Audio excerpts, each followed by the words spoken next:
Ayúdanos a difundir este mensaje. Visita amorfraternal.org/donaciones. Estás escuchando Poder de Dios para Salvación, un estudio bíblico del libro de Romanos. Muy bien, vamos a ir a Romanos 8. ¿Todos traen Biblia? ¿Sí? ¿Sí? Ok. Romanos 8, vamos a leer del verso 28 al 30. Verso 28 dice: y sabemos que a los que aman a Dios, todas las cosas les ayudan a bien. Esto es, a los que conforme a su propósito son llamados. Porque a los que antes conoció, también los predestinó para que fueran hechos conforme a la imagen de su Hijo, para que Él sea el primogénito entre muchos hermanos. Y a los que predestinó, a estos también llamó. Y a los que llamó, a estos también justificó. Y a los que justificó, a estos también glorificó. Y vamos a dejarlo hasta allí. Y hemos estado hablando estas semanas de esa obra que Dios está haciendo en nosotros. Vimos en los primeros capítulos del libro de Romanos, el capítulo 1 hasta el capítulo 4, cómo Dios resolvió el problema para nosotros, hombres pecadores. Personas que no podíamos tener acceso a Dios por causa del pecado. Y personas que no solamente no teníamos acceso a Dios, sino que en nuestra vida se manifiesta, o se manifiesta en general, vamos a decir, la condición humana, esa tendencia a desobedecer a Dios. Y veíamos cómo en capítulo 3 vimos diferentes tipos de personas y decíamos, puede haber personas que no conozcan nada de Dios, que sean idólatras completamente entregadas a adorar a la creación, a las criaturas en lugar del Creador. Y la Biblia nos dice que esas personas están bajo ira de Dios. Pero también nos decía que podía ser un hombre muy moral, una persona que pueda distinguir lo bueno y lo malo, que pueda señalar a su vecino y decir, estás haciendo cosas malas. Pero dice la Biblia que haciendo eso, esa persona también se condena a sí mismo porque hace las mismas cosas. Y ese es el problema de los seres humanos. Podemos juzgar las cosas que están mal en nuestros vecinos sin darnos cuenta que nosotros mismos nos estamos condenando. Y aún dice, puede ser una persona muy religiosa, puede ser una persona que conoce la ley, hablando de la ley judía, que conoce los mandamientos, pero conocer los mandamientos, conocer la ley, no te hace mejor que el peor de los idólatras. Por el contrario, nos hace más responsables ante Dios. Y Pablo termina ese segmento en el capítulo 3 diciendo, no hay quien busque a Dios. No hay ni siquiera uno solo que sea bueno. Y ese es el veredicto para todos los hombres. Todos los hombres somos culpables. No importa si vas a la iglesia, no importa si naciste en una familia muy educada, una familia que es muy moral, que cuida los valores. No importa, todos los seres humanos delante de Dios estamos condenados. Somos igual de culpables. Y Pablo nos explicó en el capítulo 5 por qué. Y nos dijo cómo Adán, el primer hombre delante de Dios, falló al único mandamiento que Dios le pidió. Y Pablo nos dice que tú y yo estábamos representados en Adán. De tal manera que a partir de ese pecado o desobediencia de Adán, no solamente el pecado entró al mundo, sino que también entró la muerte a la creación. Y vimos la semana pasada cómo a causa de ese pecado el mundo completo está padeciendo. Y vemos que el sufrimiento en el mundo, y vemos que la maldad en el mundo, y vemos que la muerte, todo eso es consecuencia del pecado. Y no como muchas personas piensan que es Dios jugando a hacer sufrir a la gente. Es el pecado el que ha traído todas esas consecuencias en la creación. Y la semana pasada, en medio del sufrimiento, Pablo dice, quiero decirte algo, tú eres alguien que ha creído, tú eres alguien que ha sido justificado por la fe. En medio del sufrimiento, quiero que veas que hay esperanza, y es una esperanza cierta. Y Pablo abrió la ventana la semana pasada para que pudiéramos ver que un día no solamente la creación, sino nosotros mismos como seres humanos vamos a ser liberados de la degradación a la que estamos sujetos como seres humanos. Es decir, un día vamos a ser glorificados. Y Pablo tiene esta idea en mente cuando sigue escribiendo. Acuérdate de algo, la Biblia cuando Pablo escribió Romanos, no la dividió en capítulos y versículos.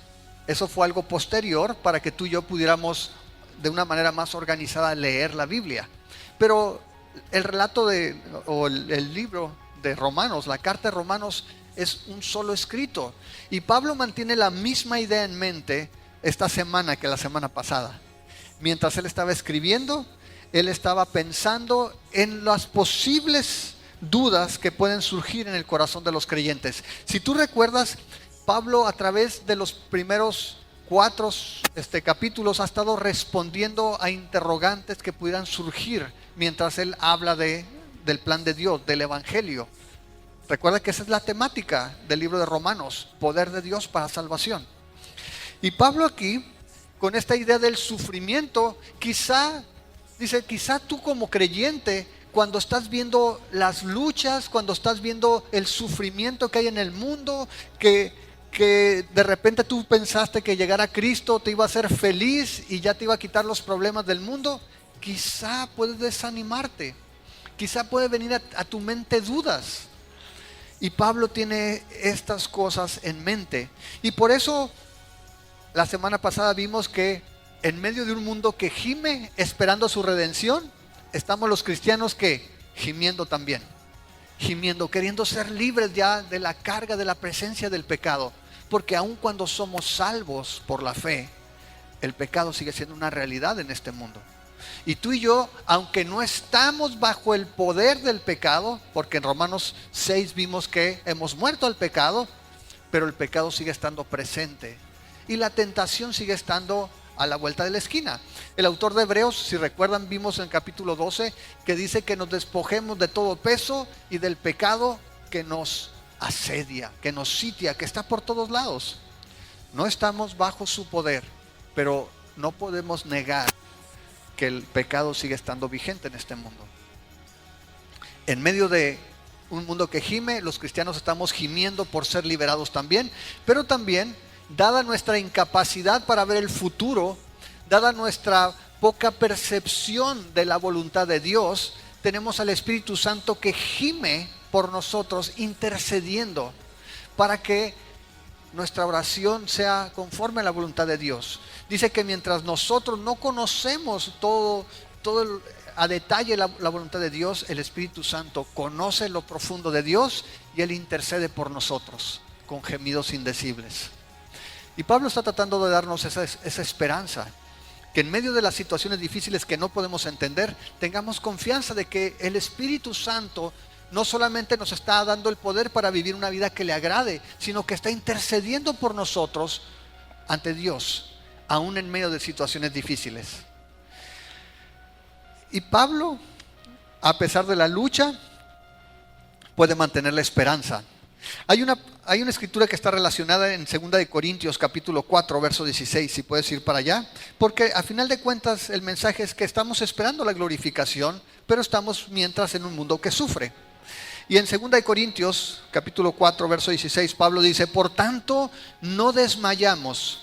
Antes, aunque nuestro hombre exterior se va desgastando, el interior no obstante se renueva de día en día. Porque esta leve tribulación momentánea produce en nosotros un cada vez más excelente y eterno peso de gloria, no mirando nosotros las cosas que se ven, sino las que no se ven. Pues las cosas que se ven son temporales, pero las que no se ven son eternas. Y Pablo dice, sí, es una realidad. El hombre exterior se va desgastando. Ya vimos, se cae el cabello, se cae la panza, todo se cae. Y es una realidad, como seres humanos nos vamos degradando. Pero dice Pablo, el interior se va renovando día a día. Y nosotros debemos de caminar, como dice Pablo aquí, con esa certeza. Esta leve tribulación momentánea no se compara con ese peso eterno de gloria que es cada vez más excelente, al que un día vamos a tener acceso. Y entonces Pablo dice, vamos a ver entonces cómo podemos dar más esperanza a la iglesia. ¿Cómo podemos animarte para que te mantengas en medio de este mundo que está sufriendo y donde los cristianos también sufren?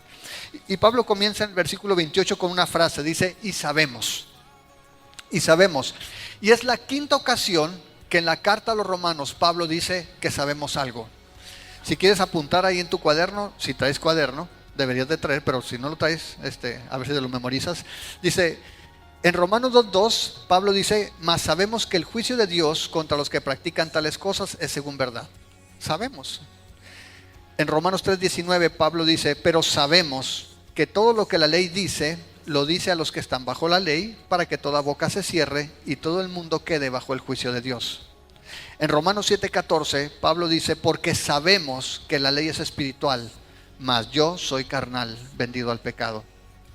Romanos 8:22 dice, porque sabemos que toda la creación gime a una y aún está con dolores de parto hasta ahora. Y Romanos 8:28 dice, y sabemos, ¿qué es lo que sabemos? Que los que aman a Dios, todas las cosas les ayudan a bien. Esto es a los que conforme a su propósito son llamados. Y Pablo entonces habla de que tú y yo sabemos algo. Ahora piensa esto, es importante. La carta a los romanos está escrita para gente que ha creído en Jesucristo. Está hablando de creyentes. Y dice, tú como creyente sabes esto. Todos los que aman a Dios, a ellos, todas las cosas les ayudan a bien. Ahora, si tú tomas esta porción de la Escritura en su contexto, es una promesa maravillosa. Es una promesa, y yo te voy a decir algo. De manera personal, yo encontré tanto descanso en esto hace algunos años. Porque como creyentes, quizás has vivido esa experiencia de los altibajos en tu vida espiritual, donde de repente te encuentras en pleno crecimiento y dices, no, voy para arriba, ¿no? En mi relación con el Señor. Y de repente vienen situaciones y te hacen sentirte que estás en el hoyo, y a lo mejor estás en el hoyo. Y de repente puedes sentir como que Dios te abandona y dices, ¿qué onda? ¿Por qué estoy pasando estas situaciones? Pero Pablo quiere que tú y yo tengamos certeza. Esta es una promesa para que tú y yo encontremos seguridad y para que encontremos, de hecho está muy relacionado con el capítulo 5, que dice, ¿cómo comienza el capítulo 5 de Romanos? 5:1, justificados pues por la fe, tenemos paz. Tú y yo podemos encontrar razones para tener paz y también, como en el capítulo 5, para tener gozo, aún en medio de las situaciones, cuando entendemos esta promesa. Y bueno, vamos a ver primero que nada esta promesa en su contexto. Dice aquí entonces que todas las cosas ayudan a bien a todo el mundo. ¿Dice así? No. ¿Para quién es la promesa? Para los que aman a Dios, dice allí. Ahora, es bien interesante porque esa frase, los que aman a Dios, es la misma frase, o vamos a decir, está diciendo lo mismo que en el versículo 28 al final. Los que conforme a su propósito son llamados. Lo que está diciendo es básicamente que los que aman a Dios no son aquellos que cumplen cierto nivel de amor a Dios. Mira la verdad. ¿Cuántos de aquí pueden decir que aman a Dios con toda su alma, con toda su mente, con todas sus fuerzas? Así como está escrito. Ni levantes la mano, por favor. No te voy a creer. Nadie de nosotros ama a Dios de esa manera. Nadie ama de esa manera. Porque el único que puede decir que ama y honra al Padre de manera perfecta ha sido Jesús. Por eso vino Jesús a morir por ti y por mí. Porque ninguno de nosotros puede amarlo de esa forma. Jesús, en el libro de Juan, en el capítulo 4, ¿se acuerdan la historia de la samaritana? Cuando Jesús está sentado en el pozo, dice que los discípulos van a traer el lonche, se fueron al Oxxo y regresan, y Jesús estaba ahí sentado y le dicen, Señor, ¿no tienes hambre? ¿No has comido? Te traemos unos burritos o algo. Jesús dijo, no, yo tengo una comida que ustedes no conocen y es hacer la voluntad de mi Padre. Y Jesús, vemos que a través de toda su vida y en todo el ministerio, su objetivo primario fue siempre que el Padre fuera glorificado, obedecerlo de manera perfecta. Nadie como ser humano puede amar a Dios como lo ha hecho Jesús. Pero aquí lo que está diciendo básicamente es que todos aquellos que hemos recibido a Cristo son los que aman a Dios. Todos aquellos desde la perspectiva humana, humanamente hablando, yo puedo decir, amo al Señor y por eso ahora le sirvo. Y dice después Pablo, estos que aman a Dios, es decir, los que conforme a su propósito han sido llamados. Esos somos tú y yo, los creyentes. No porque amamos a Dios como nadie los ama, sino porque hemos obedecido al llamado que Dios nos ha hecho. Y eso es lo que vamos a ver. Lo que quiero enfatizar con esto básicamente es que la promesa es para creyentes, no es para cualquier persona. Porque a veces, bien intencionados, podemos llegar con una persona que está pasando problemas. La persona no quiere nada con Jesús, pero tú para animarla le dices, no te preocupes, los que aman a Dios, todas las cosas les ayudan a bien. Y ay, qué bonito está esa frase, ¿no? Sí, pero no aplica para ti si no has recibido a Jesucristo. Si no estás confiando en Cristo como tu Señor y Salvador, no puedes recibir esta promesa. Porque esta es una promesa para los que han sido llamados. Mira lo que dice aquí. Por favor, ve a 1 Corintios, capítulo 2.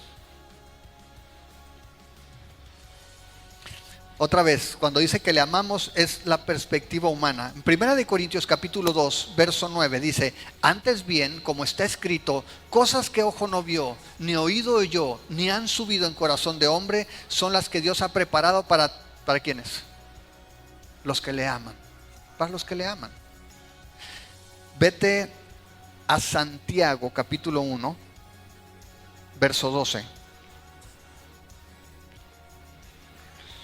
Si ya estás ahí, Santiago 1, verso 12 dice, bienaventurado el varón que soporta la tentación, porque cuando haya resistido la prueba, recibirá la corona de vida que Dios ha prometido, ¿a quiénes? A los que le aman. Si le das la vuelta a la página a Santiago 2:5, dice, hermanos míos amados, oigan, ¿no ha elegido Dios a los pobres de este mundo para que sean ricos en fe y herederos del reino que ha prometido a quiénes? A los que le aman.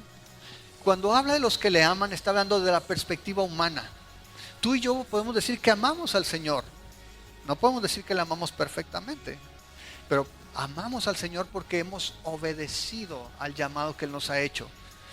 Y eso es lo que está diciendo Pablo. Los que aman a Dios, de hecho, es el mismo grupo de personas que han sido llamados. Ahora, por favor, vete a Romanos capítulo 1. Esto ya lo vimos.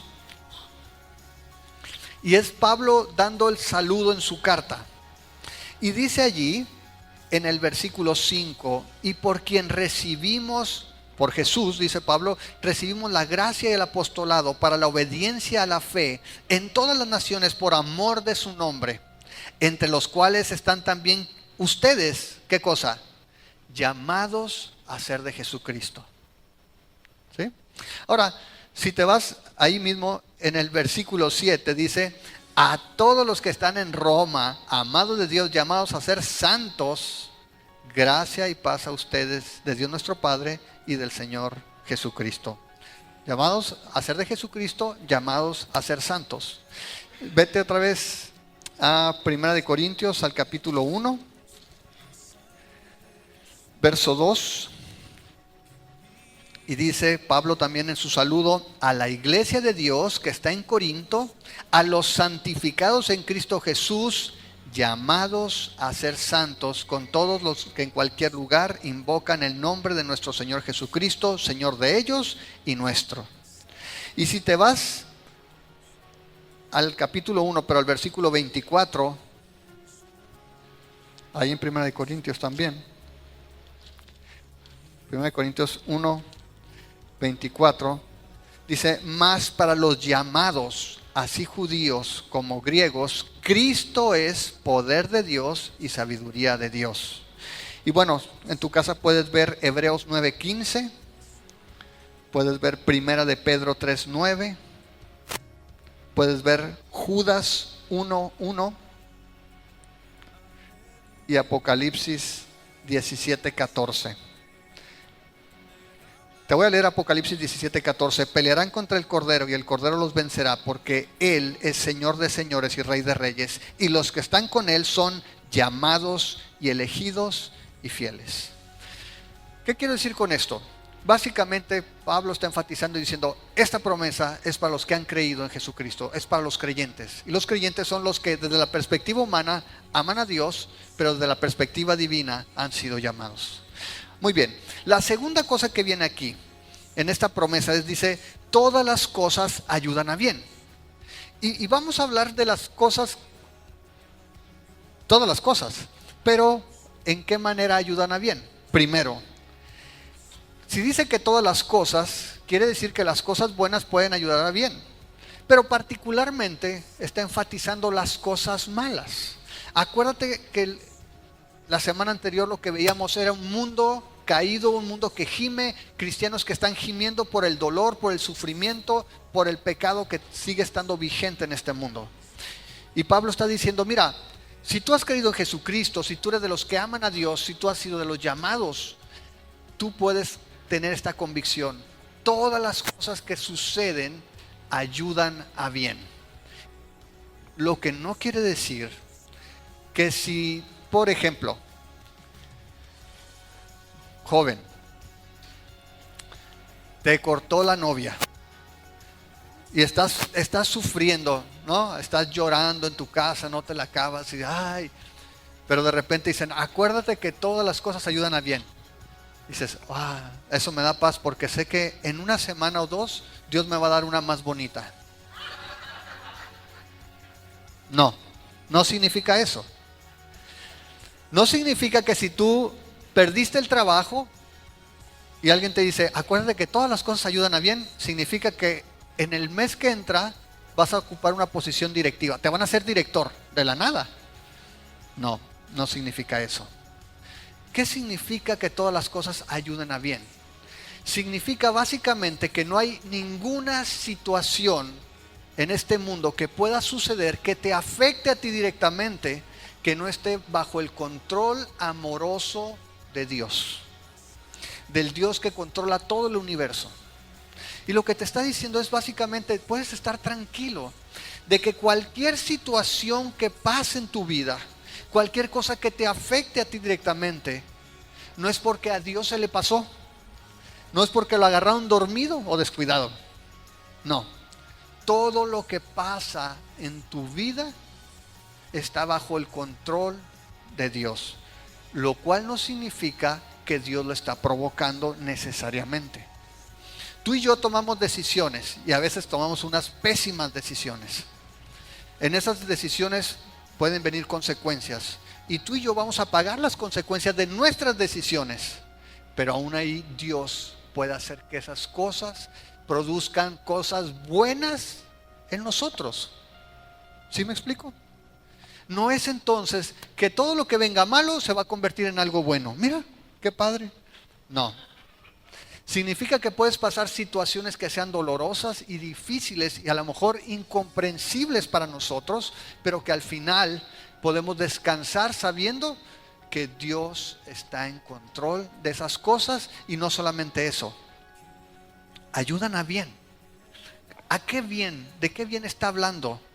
¿Cómo es que pueden ayudarnos a bien? Bueno, dice allí en el versículo 28, como dice al final, conforme a su propósito. El propósito es el propósito de Dios. Si tú dices, oye, me cortó mi novia, eso no puede ir a bien porque mi propósito era casarme. Bueno, pero a lo mejor Dios te libró de una mala mujer. Pudiera ser. Pero a lo mejor, y pudiera ser, joven, que te corta la novia y decides no casarte jamás. Y te vas de misionero a Pakistán, a Sudán, a un lugar donde no quisieras llevar a tu esposa. Y eso iría conforme al plan de Dios. Quizá no sea tu plan. ¿Sí me explico? Dios está trabajando para su propósito. Y lo que quiero que veas es que el propósito, la meta última de Dios no es tu felicidad y la mía. Dios no está preocupado por tu felicidad y la mía. No quiero decir con esto, porque mentiría, que tú y yo no disfrutemos de bendiciones en esta vida. Ese es un hecho. Pero Dios está trabajando para un propósito más alto que el que tú y yo estemos felices y cómodos. Dios está trabajando para su propósito. ¿Cuál es su propósito? Está en el versículo 29. Porque a los que antes conoció también los predestinó para que fueran hechos conforme a la imagen de su Hijo. Dios tiene en mente que tú y yo seamos más parecidos a Jesús. De hecho, tiene en mente que un día tú y yo seamos como Jesús. Y está trabajando en este mundo para que tú y yo nos vayamos pareciendo cada día más a Él. ¿Cómo se llama ese proceso? Santificación, la santidad progresiva. Creemos que Dios está trabajando en nosotros cada día, aun cuando somos santos en el momento que creemos en Jesucristo posicionalmente, se manifiesta progresivamente en nuestra vida esa santidad. Y sabemos que en este mundo, en esta vida, no se va a completar el proceso, sino hasta que regrese el Señor o estemos en su presencia. Pero quiero que veas esto. Nuevamente, Pablo dice, lo que quiero que tengas en mente es que Dios tiene un plan. Tu vida y mi vida tienen un propósito. No, tú y yo no estamos aquí por azar. No sé si alguien me puede describir qué es el azar. Así le llamamos algo que no podemos describir. ¿Por qué se me cayó la pluma? Por azar. ¿Qué significa eso? No lo sé, es algo que no podemos explicar simplemente. Tú y yo no estamos aquí por azar. La Biblia dice que tú y yo tenemos un propósito. Ahora nos está dando el plan de Dios. Nos está diciendo prácticamente que en ese control que Dios tiene de todas las cosas, está moviendo todas las situaciones para llevarnos a ese propósito. Pero quiero que veas también cómo es que Dios no solamente planeó todas las cosas, sino que ejecutó acciones para que este propósito se cumpla. Y quiero que vayas pensando en esas cosas. Si el plan de Dios se originó en Él, porque la salvación es una iniciativa divina, no es algo que los hombres decidimos o inventamos, fue Dios desde antes de la creación. Dice aquí que Dios tenía un plan. Vamos a leer otra vez versículo 28. Dice, a los que conforme a su propósito son llamados, porque a los que antes conoció. Y quiero detenerme un poquito en esta palabra. Insisto, lo que estamos viendo es cómo Dios tiene un plan. Dios quiere hacerse de un pueblo. Y Dios no solamente ha planeado, sino que ha ejecutado acciones, ya ha realizado estas acciones para llevar a su pueblo a la gloria. Y lo primero que dice es conoció. La palabra conoció es una palabra griega que se llama, o se dice, proginosko. Y básicamente es conoció previamente. Ahora, voy a ser muy, muy honesto con ustedes. Hay muchas diferentes opiniones cuando entramos en este tipo de pasajes. Porque algunas personas dicen, cuando Dios sabe todo. Dios es omnisciente, Él conoce todas las cosas. Pero entonces cuando la Biblia dice que Dios conoció de antemano, significa en términos de la salvación, que Dios sabía que tú un día ibas a recibir una invitación al Evangelio y tú ibas a decir que sí, y entonces Dios te escogió por eso. Y esa es una forma de pensar de muchos creyentes. El asunto es por qué tú sí creíste y otros no. Quizá porque tienes un coeficiente intelectual más avanzado, porque eres más sabio. Tendrías que buscar una razón. La otra postura es Dios, cuando habla de conoció, lo usa en un término que en la Biblia se maneja y que no tiene que ver solamente con conocer algo, sino con cercanía. De hecho, cuando tú ves en la Biblia la palabra conocer, en ciertos pasajes, hablando de personas, tiene una connotación de relación sexual. ¿Sí se han visto eso? En los evangelios dice que José no conoció a María hasta que Jesús nació. ¿Cómo no le iba a conocer si ya eran novios de hace rato? Dicen. Bueno, está hablando de intimidad sexual, está hablando de una relación. En el Antiguo Testamento tú puedes encontrar, por ejemplo, en el libro de Amós, capítulo 3, verso 2, dice el Señor hablando al pueblo de Israel: a ustedes solamente he conocido de todas las familias de la tierra. Cuando dice que a ustedes he conocido, lo que está diciendo el Señor a Israel es que de entre todas las naciones Dios estableció una relación personal diferente del resto de las naciones. Y cuando tú piensas, ¿por qué Dios escogió a Israel? Es que Israel pues era una nación y tenía reyes muy buenos. No, ni existía Israel. Dios dice que por él, por una elección libre, escogió a un grupo de personas que eran nómadas y hizo de ellos una nación y los favoreció. Este contexto de la palabra conocer es el que Pablo está usando ahí, según nuestra perspectiva. Como parte de Calvary Chapel, nosotros creemos en la elección divina. ¿En qué sentido? En que Dios es soberano y que estando muertos, Dios llama a las personas a la salvación. ¿Y esto nos deja a los seres humanos sin elección? No. No somos calvinistas de 5 puntos. Creemos que el hombre es responsable de sus decisiones. ¿Por qué? ¿Cómo puedes creer eso? La Biblia sí lo enseña. La Biblia dice que todo aquel que cree será salvo. Pero también la Biblia nos enseña que solo las ovejas del Señor atienden su llamado. ¿Cómo puedes conciliar la soberanía divina con la voluntad humana? No sé y no me interesa. La Biblia enseña las dos verdades y las asumo de esa manera. Yo creo que Dios, como dice, hizo su plan en la eternidad. Él escogió que todos aquellos que creyeran serían hechos a semejanza de Jesús. Pero no solamente lo planeó, lo ejecutó. Así de que cuando vemos aquí la primera palabra, que es que los conoció, estamos hablando de que Dios tomó iniciativa para establecer una relación contigo y conmigo aquí. Tú y yo estamos aquí porque Dios decidió un día tener una relación contigo y conmigo. Y yo no sé a ti, pero a mí me da tanta paz eso. Y me causa tanto asombro, porque no estamos aquí porque tú y yo seamos mejores que nadie. No hemos hecho nada para merecer favor de Dios. Simplemente Dios en algún momento planeó tener una relación contigo y conmigo. Quizás estás luchando en tu mente, pero quiero ponerte algo muy sencillo.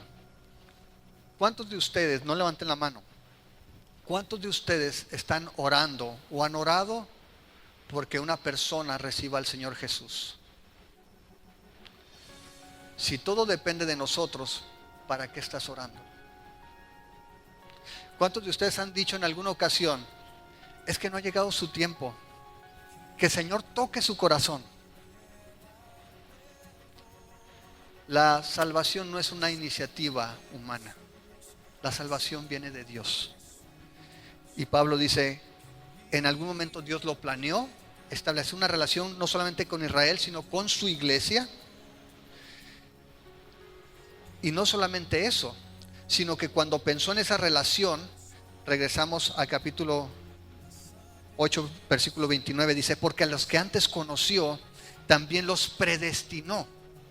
La palabra predestinó es la palabra proorizo. Significa básicamente establecer algo de antemano. Y lo que está diciendo es que todos aquellos que entraran en una relación con Dios, los iba a encaminar a una meta. Y otra vez, tú y yo no solamente estamos aquí por casualidad.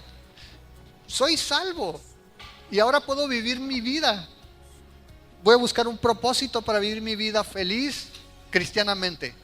No, Dios te escogió para que entras en una relación con Él porque Él tiene un propósito para ti y te está encaminando a ese propósito. Quiere que tú seas como Jesús. Quiere que tú seas parecido a Él. De hecho, dice que quiere que sean muchos hermanos y Jesús va a ser el primogénito. No solamente porque nació primero, se refiere al primero, al que tiene la preeminencia. Pero Dios te llamó con una idea en mente. Dios te creó y Dios me creó a mí con una idea en mente, con un plan.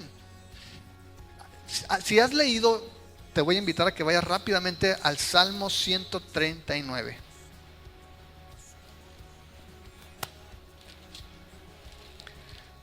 Rapidín, rapidín.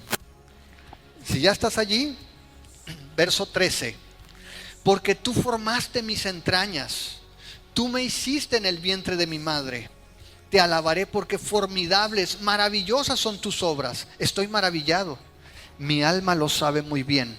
No fue encubierto de ti mi cuerpo, bien que en lo oculto fui formado y entretejido en lo más profundo de la tierra. Mi embrión vieron tus ojos y en tu libro estaban escritas todas aquellas cosas que fueron luego formadas, sin faltar una de ellas. Pregunta, ¿alguien trae una traducción viviente? Siempre pregunto eso. ¿Cómo dice ahí, por favor? No, el versículo 16.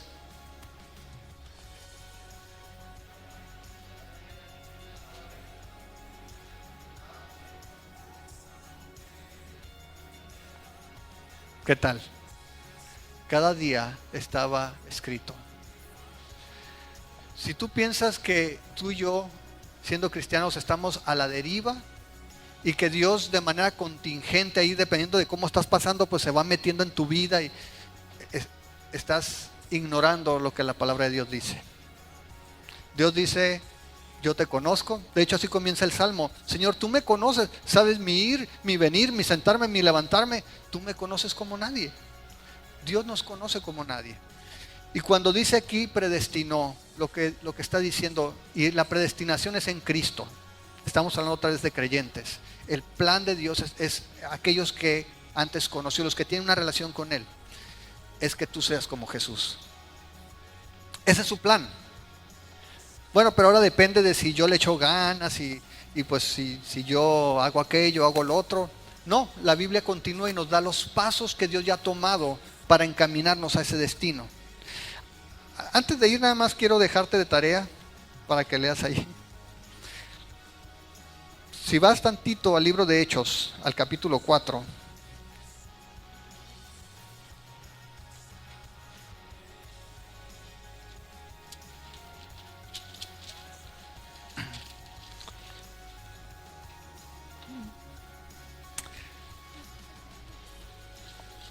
Está Pedro hablando. Y mira el versículo 26. Se reunieron los reyes de la tierra y los príncipes se juntaron en uno contra el Señor y contra su Cristo, porque verdaderamente se unieron en esta ciudad contra su santo Hijo Jesús, a quien ungiste, Herodes y Poncio Pilato, con los gentiles y el pueblo de Israel. Verso 28, y subráyalo, para hacer cuanto tu mano y tu consejo habían antes determinado que sucediera. A Jesús no lo agarraron de chiripa, a Jesús no lo agarraron porque se descuidó, a Jesús lo agarraron porque Dios había determinado en su consejo que sucediera. Dios está en control del mundo, amados. No estamos en un mundo que se mueve por el azar o por las fuerzas caprichosas del universo. No, está en control de un Dios soberano, un Dios que es justo, que es santo. Para que lo veas en tu casa, 1 Corintios 2:7, Efesios 1:5 y ahora te voy a dar otros. Seguimos adelante. Entonces, Dios conoció, Dios predestinó. Lo que está diciendo es, este es el plan. Y mi plan es que ustedes sean como Jesús. Filipenses 3:20 dice: mas nuestra ciudadanía está en los cielos, de donde también esperamos al Salvador, al Señor Jesucristo, el cual transformará el cuerpo de la humillación nuestra para que sea semejante al cuerpo de la gloria suya, por el poder con el cual puede también sujetar a sí mismo todas las cosas. Eso es lo que estamos esperando. Ese es el plan de Dios, que seamos como Jesús. Y por último, también lo puedes leer en tu casa, Hebreos 2:9 y 10. Dice que Jesús, habiendo de llevar muchos a la gloria, para que fueran como Él, participó de carne y sangre. Muy bien, ya vimos entonces el plan. Dios conoció, Dios predestinó, pero ¿cuáles fueron las acciones que hizo? Están en el capítulo 8, verso 29, en Romanos dice: a los que antes conoció, también los predestinó para que fueran hechos conforme a la imagen de su Hijo, para que Él sea el primogénito entre muchos hermanos. Versículo 30 continúa: y a los que predestinó, a estos también llamó. Y la palabra llamó es kaleo, es invitar, es clamar. Y estamos hablando de una invitación que es general a todo el que quiera creer, pero particularmente aquí se refiere a aquellos que hemos recibido la invitación. Tú y yo, y otra vez te pregunto, ¿qué hay en ti que tú recibiste al Señor Jesús y tu hermano no, o tu vecino no? ¿Será acaso que somos más inteligentes? ¿Será que somos más sabios? ¿Será que Dios vio que en nosotros había mucho potencial para hacer cosas grandes para el Señor? No. El Señor se mueve por sus propósitos y de manera soberana nos llamó. Ahora, en algún momento alguien te predicó el Evangelio y a lo mejor tú no sabes cómo, o a lo mejor tú sí sabes cómo. Yo no sé cómo, porque a mí me predicaron un año antes y todo ese año yo anduve como si nada, y un día, y para mí eso es bien evidente, porque me invitaron a una reunión, fui a la reunión, el pastor empezó a alucinar con Rusia y que no sé qué, y el anticristo, y yo estaba sentado ahí y de repente supe que era salvo. Jesús murió por mis pecados, y dije: Jesús, y recibí al Señor Jesús, supe que era salvo. En algún momento Dios te llamó y tú dijiste: órale, órale. Y a lo mejor ya habías escuchado el mensaje, y a lo mejor otras personas habían compartido, te habían dicho, pero un día el Señor te llamó y aquí estábamos tú y yo, y tenemos ese llamado. Pero no solamente eso, dice Pablo, no solamente te llamó, verso 30, dice: y a los que llamó, a estos también justificó. Y ya vimos todo el capítulo 4 y el capítulo 5, donde decimos: justificados pues por la fe tenemos paz para con Dios por medio de nuestro Señor Jesucristo. Y no solamente eso, sino que tenemos acceso a esta gracia en la que estamos firmes y nos gloriamos aún en las tribulaciones, porque sabemos que Dios tiene un plan.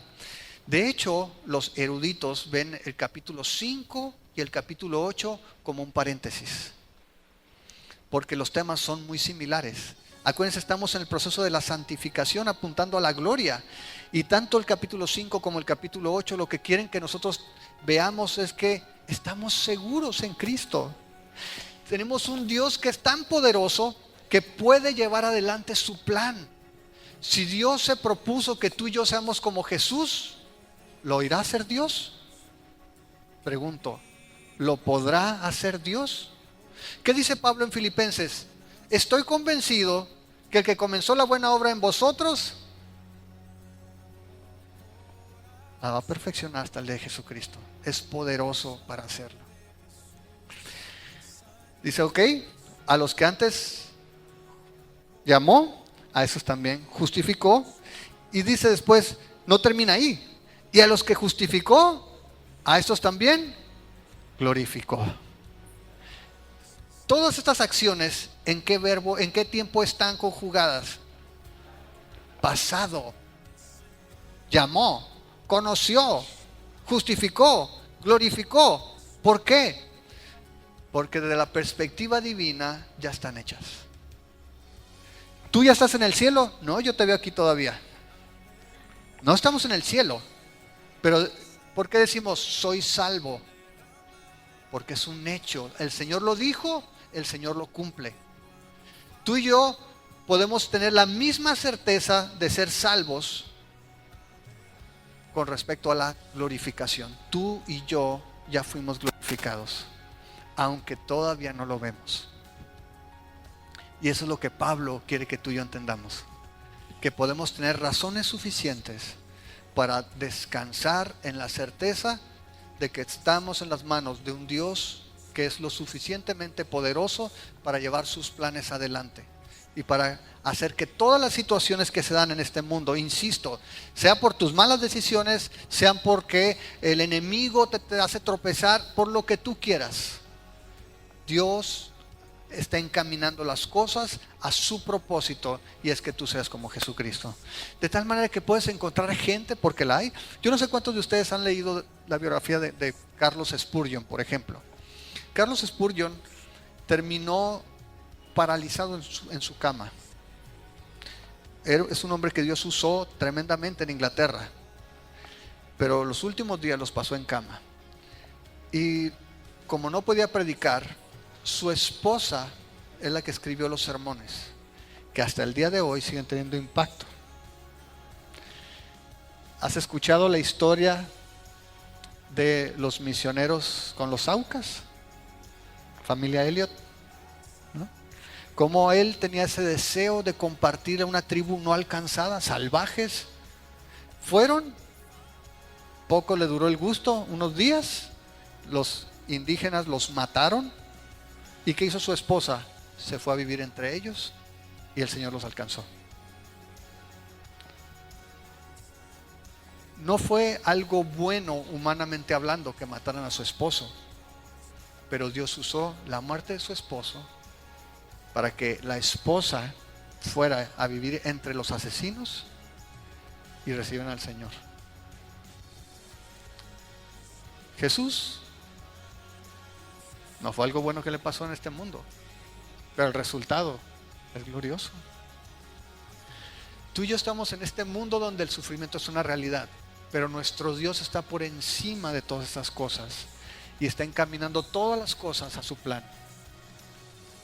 Pero insisto, su propósito principal no es que tú y yo estemos cómodos y seamos felices, es que seamos más como Jesús. Lo que está haciendo es dándonos los argumentos para que tú y yo tengamos certeza en la gloria futura. Y le estaba diciendo a los romanos, están sufriendo, confíen, la gloria es cierta, es segurísima. Así como Dios planeó un día que tú recibieras el evangelio, el plan final, y ya hizo lo necesario para que se lleve a cabo, es que tú seas como Jesús. Y podemos tener paz en Él. Porque no depende de que tú seas muy buen cristiano. Ahora, y ese es el temor de mucha gente, si decimos que Jesús ya lo hizo, entonces nos vamos a dechongar para vivir. Si te dechongas para vivir como te da la gana, entonces dudo que tengas una relación con Jesús. Porque acaba de decirnos Pablo, si tú te vas arribita en el capítulo 8, dice allí en el versículo 4, para que la justicia de la ley se cumpliera en nosotros, que no andamos conforme a la carne, sino conforme al Espíritu. Porque los que son de la carne piensan en las cosas de la carne, pero los que son del Espíritu en las cosas del Espíritu. Así es de que si andas conforme a la carne, no eres del Espíritu, y si no eres del Espíritu, entonces no eres de Cristo. Y esa es la relación que hay. Si tú has recibido a Jesús, no vas a buscar dechongarte. Al contrario, esto te debe llenar de asombro por la gloria de un Dios que nos ama y que ha hecho todo lo necesario para cumplir su propósito en nosotros. ¿Sí queda claro? ¿Qué podemos aprender? Bueno, primero, nuestro presente está seguro en las manos de Dios. ¿Estás de acuerdo? Porque dice que todas las cosas que pasen, todas las cosas ayudan al propósito de Dios. No importa lo que estés pasando ahorita, no importa la situación en la que tú estés el día de hoy, todo eso está colaborando para el plan de Dios. Tenemos un futuro seguro en Dios. Perdón, un presente seguro. Y si el presente es seguro, el futuro también es seguro. Porque todo va encaminado a su plan. Tenemos un Dios que es lo suficientemente poderoso para llevar a cabo su plan. Y aún cuando yo mencionaba ahorita que hay diferentes formas de ver la salvación de Dios. Hay un comentarista, se llama Douglas Moo, es un erudito, y él dijo esta frase y me gustó porque dice, no importa si eres calvinista, si eres arminiano, si eres molinista, si eres lo que te dé la gana. Esto es algo cierto. Dice, Dios ha hecho todo lo posible por asegurar nuestra gloria eterna. Ha tomado ya la decisión. A los que justificó, también los glorificó. Podemos no estar de acuerdo con que los creyentes puedan aceptar o negarse a aceptar esta decisión. Sin embargo, al menos desde el punto de vista de Dios, el asunto ya está decidido. Tú puedes dudar, no, es que no puede ser así, tú tienes que echarle ganas y tú tienes que santificarte. Está bien, puedes aceptar o no, pero Dios ya resolvió el asunto. Ya dijo, están santificados y están glorificados en última instancia. Entonces, podemos confiar en que nuestro presente y nuestro futuro están seguros en las manos de Dios. Segunda cosa que podemos aprender, todas las cosas ayudan a bien. De tal manera que otra vez, no importa lo que te acontezca, no hay nada que pueda afectar nuestra vida que no esté bajo el control y la dirección de nuestro Padre amoroso. Número 3 está buenísimo. Lo mejor está por venir. Aquí estamos padeciendo, estamos en esta lucha, en un mundo caído, estamos gimiendo. Y aunque estamos contentos, y la verdad, no la estamos pasando tan mal, ¿verdad? Encontramos cosas buenas en este mundo también. Pero ese es un aliciente en los dos sentidos. En el libro de Hebreos, en el capítulo 11, el autor de Hebreos dice que todos los hombres que tuvieron la fe que les permitía ver que eran peregrinos y extranjeros. Dice que ellos veían este mundo, pero anhelaban una patria mejor. Y el llamado es para que tú y yo no nos acomodemos aquí. A lo mejor dices, es que a mí la vida me ha tratado muy bien. Yo me la he pasado bomba, ¿no? No he sufrido, he estado muy padre. Está bien, pero no tienes una residencia permanente aquí. Nuestro llamado es a una nación mejor. Y por otro lado, si estás sufriendo, si eres consciente de los gemidos de este mundo y si tú mismo estás gimiendo, lo mejor está por venir. No estamos para quedarnos en este mundo. Lo mejor está por venir. Y familia, mi deseo es que realmente puedas encontrar ese consuelo, esa esperanza y la seguridad que necesitamos. No solamente en medio de las dificultades, sino siempre para mantenernos caminando, porque acuérdense, somos peregrinos y extranjeros, y como decía Pablo, nuestros ojos tienen que estar fijos no en las cosas que se ven, sino en las que no se ven, porque las que se ven son pasajeras, pero las que no se ven son eternas, y esas son las buenas. Amén. Nos ponemos de pie. Lo primero que tienes que hacer es reconocer que necesitas un Salvador. ¿Por qué? Porque como eres hombre, como eres humano, estás bajo condenación. Todos los hombres estamos bajo condenación, porque todos los hombres pecamos y todos necesitamos un Salvador. Y la Biblia nos enseña que todo aquel que se acerca al Padre, todo aquel que se acerca a Jesús es recibido por Él. No echa fuera a nadie. Si tú no lo has hecho nunca, te invito para que el día de hoy tú te acerques a Cristo y le digas: Señor, necesito un Salvador, creo que tú moriste en la cruz por mis pecados, que tú me das vida eterna, como está escrito.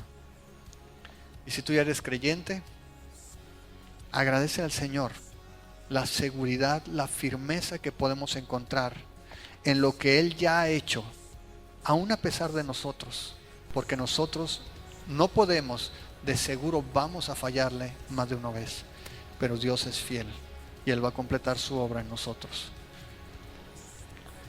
Si has estado luchando porque estás pasando tiempos difíciles, si has estado en angustia, si estás pasando tribulaciones,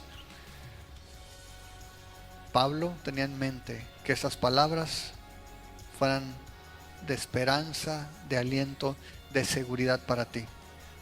Lo mejor está por venir. Todavía no lo estás viendo, pero es un hecho. Y aún en medio de esas cosas, Pablo decía en el capítulo 5, podemos gloriarnos, podemos gozarnos, podemos jactarnos, porque sabemos que estamos en la escuelita, en el centro de entrenamiento de Dios para formarnos un carácter. Decía Pablo: sé que la tribulación produce paciencia, y la paciencia produce un carácter aprobado, y el carácter aprobado, dice, nos da esperanza, y esa esperanza no avergüenza, porque Dios ya nos ha dado su Espíritu Santo. Tenemos el anticipo, tenemos las primicias del Espíritu Santo en nosotros. Señor, gracias. Gracias por todo lo que tú has hecho. Gracias porque sabemos, Señor, que es tu obra, que no hay nada que nosotros podamos reclamar como un derecho o como algo que merecemos. Simplemente ha sido tu amor y tu gracia manifestada a nosotros. Y te damos muchas gracias, Señor, porque encontramos descanso, encontramos, Señor, la paz, la firmeza, Señor, para poder vivir en un mundo que está caído, donde el dolor, el sufrimiento, el pecado son una realidad, pero donde tú, Señor, estás en control de todas las cosas y nos estás encaminando a ese propósito que tú tienes, a ese propósito por el cual tú entraste en una relación con nosotros y nos llamaste, Señor, y nos justificaste, Señor, y nos glorificaste. Es un hecho, aún no lo vemos, pero es ciertísimo, porque tú lo has dicho. Te damos muchas gracias, Padre, en el nombre de Jesús. Amén. Escuchaste Poder de Dios para Salvación, un estudio bíblico del libro de Romanos. Encuentra más estudios bíblicos en amorfraternal.org. Visítanos en facebook.com/amorfraternal.org.